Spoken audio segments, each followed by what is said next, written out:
ഇനി വളരെ സർവ്വസാധാരണമായിട്ട് നിങ്ങൾക്ക് കോൾ എന്ത്, പുട്ട് എന്ത്, അല്ലെങ്കിൽ ഓപ്പൺ ഇൻട്രസ്റ്റ് എന്നാൽ എന്ത്, long buildup, short covering, long unwinding, ഇത്തരം കാര്യങ്ങൾ എന്താണെന്ന് അറിയാത്തവർക്കും കൂടി വേണ്ടിയിട്ടാണ് ഞാൻ ഈ വീഡിയോ ചെയ്യുന്നത്. കമ്പൈൻഡ് ആയിട്ട് വളരെ ബിഗിനർക്കും ഒരു എക്സ്പേർട്ടിനും ഒരേപോലെ ഈ വീഡിയോ ഉപകാരപ്രദമാകണം എന്നുള്ളതാണ് എൻ്റെ ലക്ഷ്യം. ഓക്കെ, സോ ഇനിയിപ്പോൾ നിങ്ങൾ നോക്കൂ, ഇവിടെ ഇപ്പോൾ ആരാണ് ഈ ഗ്രീൻ എന്ന് പറയുന്നത്? മാർക്കറ്റിനെ മുകളിലേക്ക് കൊണ്ടുപോകാൻ നിൽക്കുന്നവർ. സിമ്പിളായിട്ട് മനസ്സിലാക്കുക. റെഡ് എന്ന് പറഞ്ഞാൽ മാർക്കറ്റിനെ താഴ്ത്തി കൊണ്ടുപോകാൻ നിൽക്കുന്നവർ എന്ന് ഇത്ര മാത്രം നിങ്ങൾ അനുമാനിക്കുക. ഇതിന് നിങ്ങൾ എന്ത് ചെയ്യണം?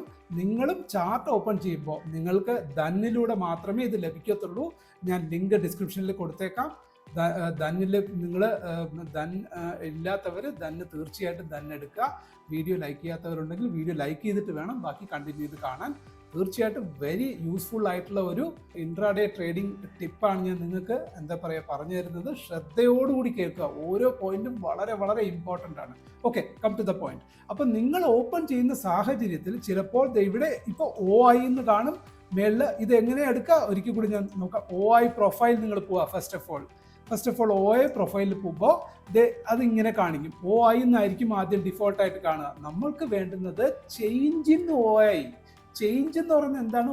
ഓരോ നിമിഷവും ഇൻട്രാഡേയിൽ ഓരോ നിമിഷവും ഓരോ പർട്ടിക്കുലർ സ്ട്രൈക്കിൽ പ്രൈസിനെ മുകളിലേക്ക് കൊണ്ടുപോകാൻ നിൽക്കുന്നവരാണോ അല്ലെങ്കിൽ താഴ്പോട്ടേക്ക് കൊണ്ടുവരാൻ നിൽക്കുന്നവരാണോ ശക്തന്മാർ എന്ന് അറിയാൻ വേണ്ടിയിട്ട് നമ്മൾക്ക് ഉപകരിക്കുന്ന ഒരു ടൂളാണ് OI അനാലിസിസ് എന്ന് പറയുന്നത്. ഓക്കെ, സോ എക്സ്പേർട്സ് അത് കൂടുതൽ ഞാൻ നിങ്ങൾക്ക് പറയേണ്ട കാര്യമില്ല. ഓരോ സ്ട്രൈക്കിലും ഏത് ബിൽഡപ്പാണ് കൂടുതൽ നോക്കുക. കോൾ സൈഡ് ആണെങ്കിൽ കോൾ സൈഡ് കൂടുതലാണെങ്കിൽ അതിനർത്ഥം എന്താണ്? മാർക്കറ്റ് ഡൗണിലേക്ക് വരുന്നു. പുട്ട് സൈഡ് കൂടുതലാണെങ്കിൽ മാർക്കറ്റ് അപ്പ് സൈഡിലേക്ക് പോകുന്നു. ഓക്കെ, ഇനി ലോങ് അൺവൈൻഡിങ്, ഷോർട്ട് കവറിങ്ങിനെ പറ്റി നിങ്ങൾക്ക് ചേഞ്ച് ഇൻ OIയിൽ നിങ്ങൾക്ക് മനസ്സിലാക്കാൻ പറ്റും. സോ ഇവിടെ നമ്മൾ ചേഞ്ച് ഇൻ OIയിലേക്ക് ക്ലിക്ക് ചെയ്യാം. ചേഞ്ച് ഇൻ OIയിൽ ക്ലിക്ക് ചെയ്യുക. അതിനുശേഷം കളറിൻ്റെ കാര്യം ഞാൻ പറഞ്ഞു.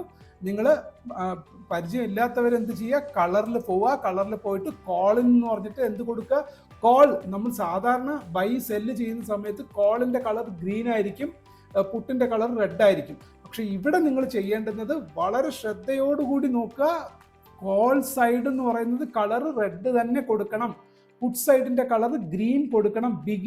ഞാൻ ബിഗിനേഴ്സിന് വേണ്ടി വീണ്ടും എടുത്തു പറയുന്നു. ബിഗിനേഴ്സ് പുട്ട് സൈഡിന്റെ കളർ ഗ്രീൻ കൊടുക്കുക, കോൾ സൈഡിന്റെ കളർ റെഡ് കൊടുക്കുക. Okay, come to the point.